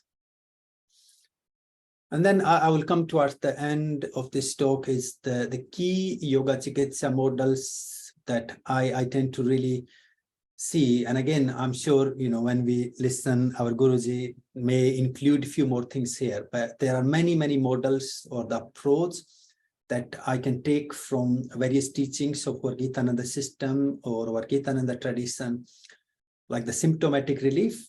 And I think especially now it seems to be, I'm not 100% with it, but at the same time, I can see the beauty and the benefits of it as a practitioner myself. It's almost like, I'm not sure if I should be using the word like this, but these are like the bread and butter makers in my practice in my field of the practice here. Because these people just come for, oh, I got a frozen shoulder, what should I do? I got a bit of something developing in my lower back, what should I do? Or I cannot sleep, what should I do? So there are very simple practices. We have the Brahma Mudras for the neck, Kaya Kriya for de-stressing or relieving the stress of the body, which can give us a short-term plan to give people a very quick relief from the stress, from the pain and the anxiety, and bring the sense of ease, like the Sukha Purvaka Pranayam, the square breathing, anything that triggering into mind, even when I'm teaching classes and stuff, when I feel that something is going through that, I just give them the practice for a couple of minutes to do a bit of rhythmic breathing to bring that ease. Then we move towards more sort of the long-term plans, like we have the Adi Vyadi or the Vyadi Adi system, the psychosomatics. Spanda and Nispanda, definitely one of the unique system that I learned over the many years in Hatha Yoga practices with Amaji, creating a physical stress, a challenge through the postures, through the kriyas and prekriyas, and then letting go. So here, a posture and the yogic visualizations or yoga nidra, two can be practiced intertwined between each other. The Panchkosa system, these are, as Guruji earlier mentioned in the talk, again, we don't need to go in detail. Panch Pranavayu system or the model of health and well-being, we have the three dosa, three guna, the yogic mind and the life management, the yoga darshan, the Swaraj and Nadis, the sympathetic and parasympathetic balance, the Surya and Chandra. Then the Kundalini and Chakra have its own complete system. Hatha Yoga also has its complete system, especially if our care seekers are at a very beginning, at a preventive phase of their health and illnesses, then we can use the cleansing practices and some of the mudras and pranayams from the Hatha Yoga traditions too. The pranayam yoga, especially our Gitananda system of the pranayams, there is an immense amount of practices which we can introduce with the different talas, different rhythms and patterns to different care seekers to bring the health and wellness. Suddhi kriyas. And again, I have this an extra here because there is a Hatha Yoga cleansing practices. Then we have the Suddhi kriyas in our Gitananda traditions, like the sounds ha, ha, ho, ho, ho, ho, to release some of these old trapped energies and samskaras, even some of the sound work, the Panch Mahabhuta cleansing practices. So we have many Suddhi kriyas and prekriyas, as simple as the panting breath, the Kukriya kriya, to release the tension from our diaphragm. We have the Mukha Bastrikas, Gardava kriya. So I think there is a complete science of the subtle cleansing practices in our Gitananda traditions. And then we have the yogic counseling. Certainly that's something I do feel more and more drawn towards, something worth to develop a whole system of yogic counseling, where we use the teachings of Bhagavad Gita, the Yoga Sutra, and Yoga Vasistha. And this is, I think, again, we feel we are quite privileged to have somebody like Dr. Ananda with us so often that when he teaches, there may be a topic to begin with, but then once he connects with the group of the people and the energy, then he takes us through that satsang, that spiritual, that collective counseling. So that's another skill through these Gitananda teachings we can develop. And then at the end, really express my thank you and the gratitude. My first gratitude really always goes to my guru, Amaji, as really without her teachings and the wisdom and this direction, it's almost like she's given me these tools, these kriyas and prakriyas of the yoga as a complete path to live, to be healthy, to be happy, and also eventually moving towards the path of self-realization. And my guru, Dr. Anandaji, again, giving that support in the discipline that I can be free and I can be myself and sort of create or develop my own application. I don't want to call them the modifications, but my own application on seeing how I can apply that. And I think it is quite emotional. I always feel quite emotional when I think of this, is when your guru can support you in finding the applications of the practices. It does create an immense amount of pressure because you want to stay authentic, but also find a way how to adapt and apply the practices into the applied form. As you know, when we look at the Gitananda system, as a thing, I'm not sure if I remember it right, but Swamiji uses the word like yoga is science of sciences, it's applied, it's applicable, it's accessible, it's adaptable, and it's universally available for each and every human being. And that's how I see the Yoga Chikitsa. And then the Sri Balaji Vidyapeeth. The team is always really privileged and find it amazing to be with the team. And I do feel quite loved really for my guru to have the team with him, like the Meenaji, Dayanidhi, Balaji, and then the whole music team. And also it's a really pleasure to also have Madan Mohanji. You know, I always hear about him. I don't think Amaji has done, you know, can go through a week of satsangs in the time without talking about him, or same with Dr. Nanda. And I know last time when I was there, I had a little glimpse of the physical meeting with him. And then the group of all of you, the team, the wisdom that we've been sharing and listening. So my deep gratitude to everyone, and I will come out of this now and Om. Thank you Perfect. so much. Jnandev, thank you so much. That was quite a comprehensive package of the Gitananda teachings that you gave us. It's really amazing the way you brought all of them together in this short presentation. So thank you so much. I would like to ask Ingan to share a few thoughts before I ask Devasena Miss to share a few thoughts too. Yes, thank you, Dr. Meena, for giving me this opportunity. I think that this was a very comprehensive talk, both Dr. Ananda and Jnandev. First, we had a very beautiful talk, very comprehensive about the wisdom of yoga and how to relate it to modern science. And I must say, I felt quite stimulated because it was a talk that, of course, Dr. Ananda have this strong ethos in rhetorical terms, but today also the talk was very full of knowledge, wisdom. So the logic, the logos part was very strong. but you also convey this pathos. So you feel very stimulated, very motivated. I was sitting there thinking, oh, I really wish I was young again, so I could study all this in depth. And at the same time, I was feeling, how can I convey this? You know, I work in a big university, one of the largest in Norway. I work in the Department of Psychology with more than 100 colleagues, and they are daily working with or do research on topics related to human psychology. And I feel a lot of times they are trying to reinvent a wheel, that if they had knowledge of yoga and Yogachariya, they could go so much deeper into.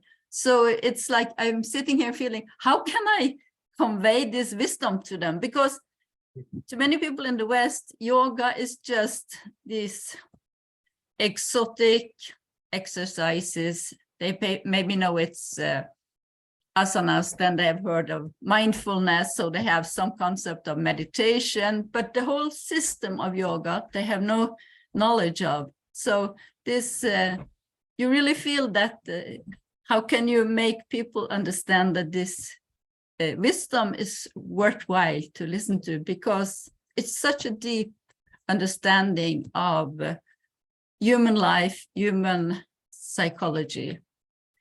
It was also very nice to hear Jnandev apply all of this, because he is such a dedicated yoga chikitsa practitioner, and he has all this experience. So I think the two of you, I know, as Jnandev said, it's always hard to talk after Dr. Ananda, because it's hard to, you know, compare, but he has such a nice application and his own continuous reflections on how he is practicing. And that is also very stimulating to listen to. So I felt, really worthwhile to attend this seminar today. So thank you, very inspiring. Thank you. Thank you so much, Ingan, for those appreciative words. You know, I understand perfectly with you when you say that it's really difficult to talk after Dr. Ananda. I understand that, I know, because I've had the experience. But it is so easy also, because all that you had wanted to say already would have been said by sir. So you can just say, like, as said by sir, this is it, as said by sir. So it makes things much easier for you if you want a shortcut. That's just, you know, joking about it. May I now request Yogacharya Devasena Bhavanani to share her thoughts? Namaste, namaste everyone. Well done, Jnandev, because as everyone said, very energetic, and Madan Mohan Sarji's blessing, as he commented, it was wonderful, and we are, I mean, very fortunate to have our Swamiji, Ammaji, Dr. Sir in the parampara to show our way and guide us.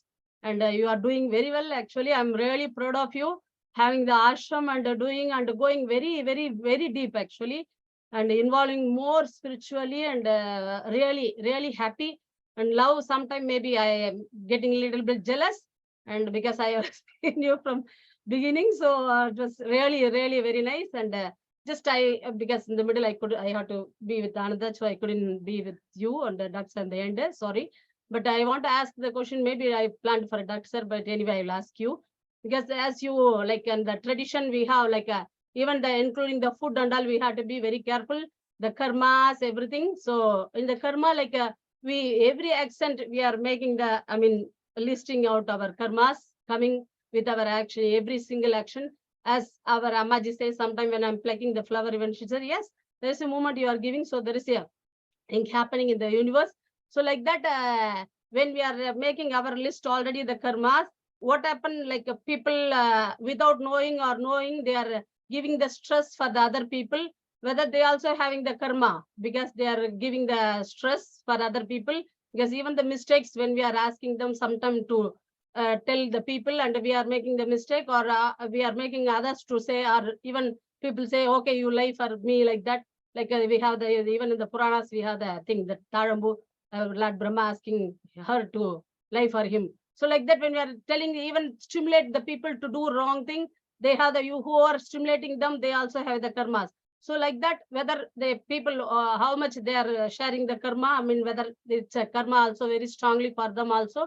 At the same time, the food, you want to be very pure vegetarian, as like in my family, the parampara, I don't know how many, I mean, in the tradition, in the parampara, I don't know how many, with my great grandfathers, from many of them, I don't know in the family how much, I mean, tradition come out of the, I mean, the non-veg.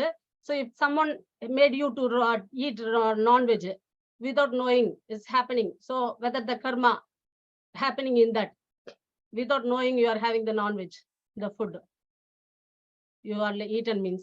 Yes, thank you.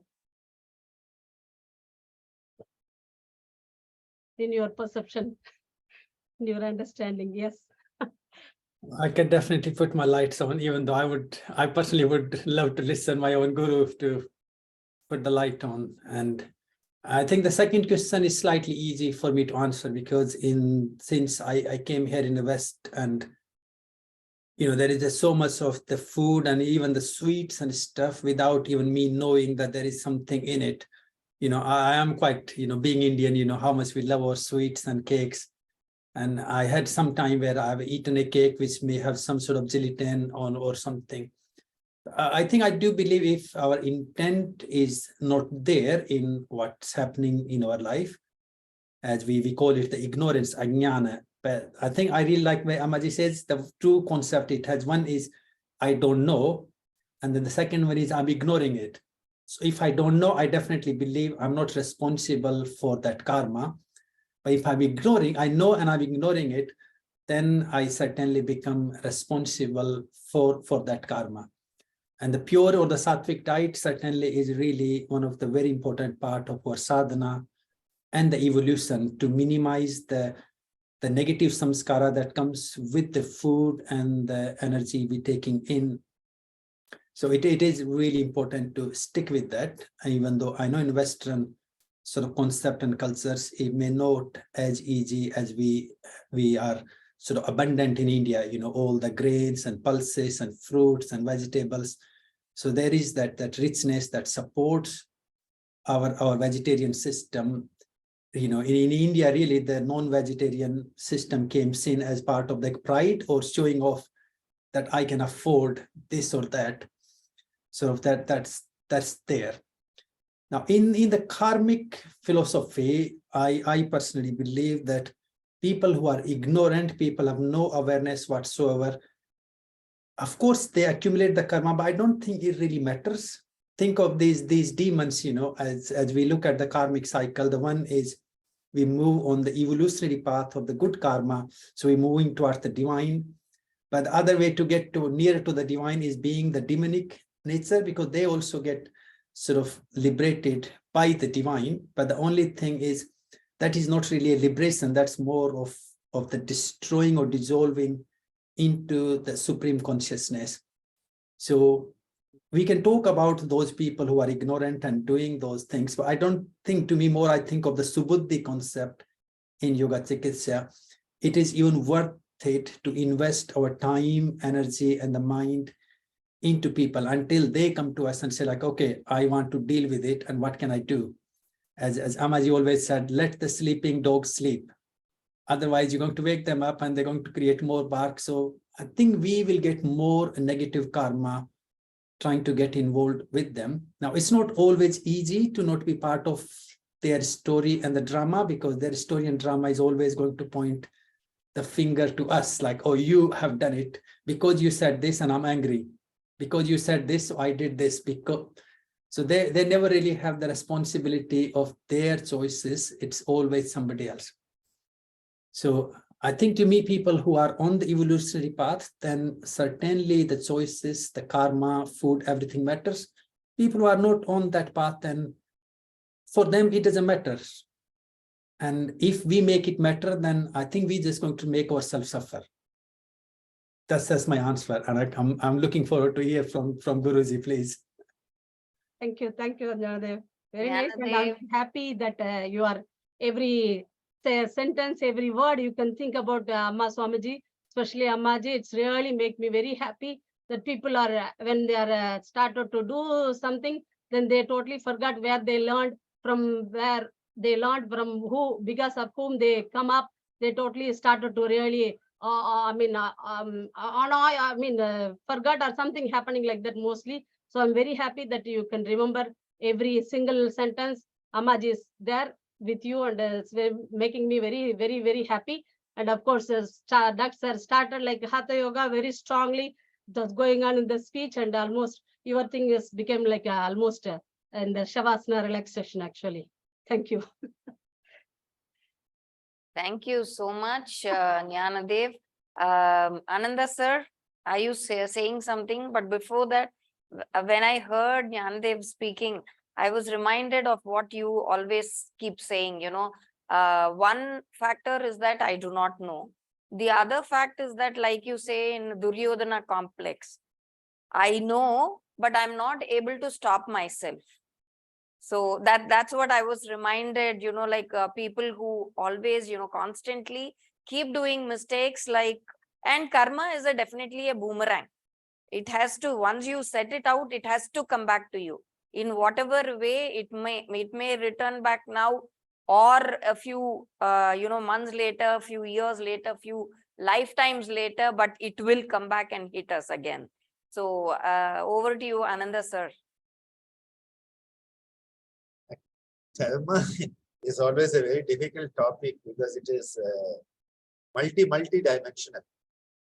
But all I can say is that I love the Jnanadev's perspective that for many of the people, it doesn't really matter because it's like they're just so dense with karma that a bit more doesn't matter.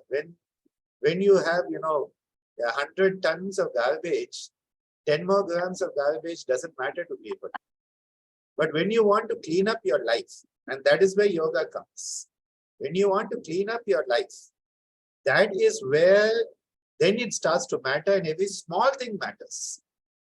And this is why Swamiji and Ammaji have always given that intensity to everything. If you are eating, how are you eating? If you are walking, how are you walking? If you are to do something, keep your word. That intensity comes because you realize everything matters when you want to grow. So if you want to grow, everything matters. If you don't want to grow, nothing matters. And the problem is to know how to keep that distance from people for whom it doesn't matter. Otherwise, you also will be pulled down by their loads of garbage. So, Upekshanam of Patanjali is also part of a safety mechanism in our Chatur Bhavana. When certain people are not going to listen to you, when certain people are not going to change, keep that space and move away. It is called the autonomy of choice. You cannot force somebody to do something. You can give them the options, but the choice must be made by that individual. I think if we keep this in mind, we'll be in a much better state of mind always. Otherwise, it's going to be hell. Really enjoyed Jnanadev's presentation. A very beautiful way to put the context of Yoga Chikitsa in the Gitananda tradition. And I do believe that the upcoming manual will become something which will be like a treasure for all the people of this tradition and other traditions. And I think, yes, we will look at a book on, metaphysiology of yoga at some time also.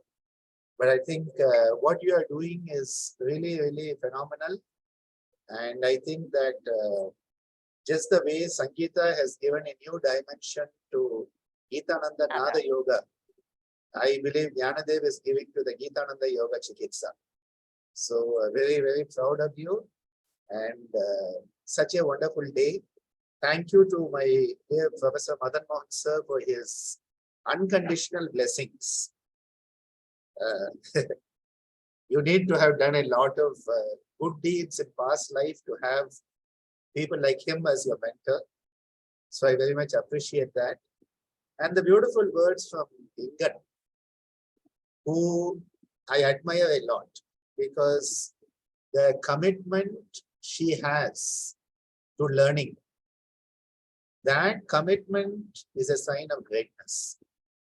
Because it's very easy once you come to a certain age and you come to a certain position in academia, especially, to think that there's nothing more to learn, there's nothing more to do. And I know a lot of people who sort of, they start to just walk in the same space. But her desire to learn, a commitment, she has never missed a single class or single session, unless, there is, an earthquake or the internet lines have fallen down, otherwise that commitment, that is a sign of greatness. So thank you very much, Ingen, for being here with us for every session and adding your thoughts. Means a lot. So thank you, everyone. And I see Venkateshwaran sir there. Thank you, sir. I got your message also. Thank you so much. Thank you, sir. Thank you so much. I just wanted to remind all of you again that this weekend, like next weekend, sorry, 16th and 17th, we have the national conference happening as part of the International Day of Yoga 2023 celebrations. And, people were asking us for the opportunity for presenting papers. So we have opened up the floor for paper presentations. You can present case studies, case series. You can also do conceptual papers, whatever you are prepared with. So welcoming all of you to participate in the national conference on 16th and 17th. And you are going to hear eminent experts share a few thoughts on yoga therapy on those 2 days. And there's going to be a panel discussion, and it's like a line of program that is lined up for these 2 days. I just want to conclude this session by introducing the next speakers. Next session, the speakers are going to be Dr. Balaji and Dr. Apar Sauji. Dr. Balaji Rajshekaran is the assistant professor with us at the School of Yoga Therapy, ISCM of SBV. And Dr. Apar Sauji is the principal of the School of Yoga and Naturopathic Medicine at SVyasa, Bangalore. So these are the two talks that are lined up for the next week. So thank you, Jnandev, again, and all the others who accepted our invitation and who are part of this FDP as experts, as presenters, and as participants here. So thank you all. I'm just concluding this with the Shanti Mantra. If we can all adjust and...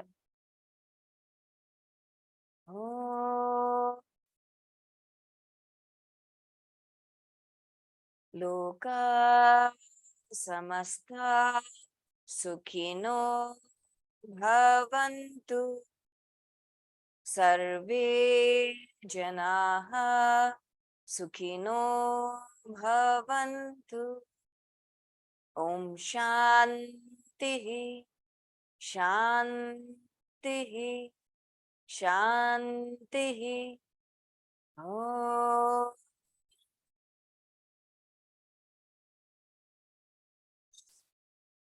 Thank you, everyone. Thank you. Thank you, sir. Thank you, Ananda sir and Jnandev sir. It was really a wonderful session, and I could say life of a mistake can happen anytime. But whenever we are having a yoga thing, we should never waste our life.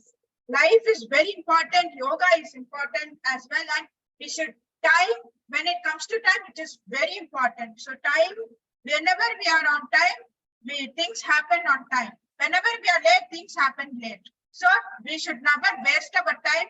Practice yoga. That's what my end of the day. Thank you. Thank you so much. So see you all on Tuesday, the 13th, with the next session. Thank you.